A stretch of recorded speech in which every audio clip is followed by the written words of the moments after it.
అలాగే చెన్నూరు మాజీ ఎమ్మెల్యే అయినటువంటి బాల్క సుమన్ నిన్న జరిగినటువంటి ఒక బీఆర్ఎస్ పార్టీ అనుబంధ ఒక సమావేశ కార్యక్రమంలో నిన్న రాష్ట్రంలో ఇక బీఆర్ఎస్ యొక్క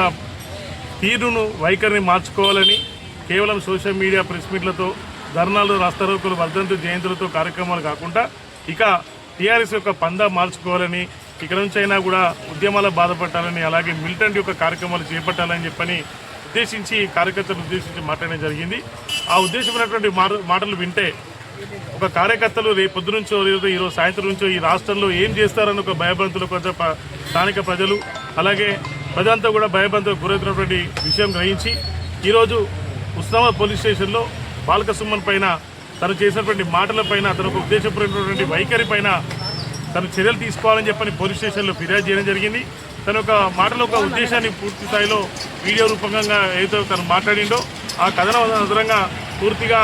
ప్రెస్ ప్రింట్ అండ్ ఎలక్ట్రానిక్లో కూడా రావడం జరిగింది. ఆ వచ్చినటువంటి వార్తా కథనాలు పోలీస్ స్టేషన్లో అదనంగా కాపీ ఇచ్చడం జరిగింది. వారిపైన చర్యలు చేపట్టాలని చెప్పి కోరుతున్నాం. అలాగే తను చేసినటువంటి వార్తలు ఏదైతే ఉన్నాయో ప్రభుత్వ ఆస్తులు ధ్వంసం చేయాలని చెప్పని అవసరమైతే సింగరేణికి సంబంధించినటువంటి భవనాలు కూలగొట్టాలని చెప్పని కాల్చివేయాలని చెప్పని తన ప్రాంతంలో ఉన్నటువంటి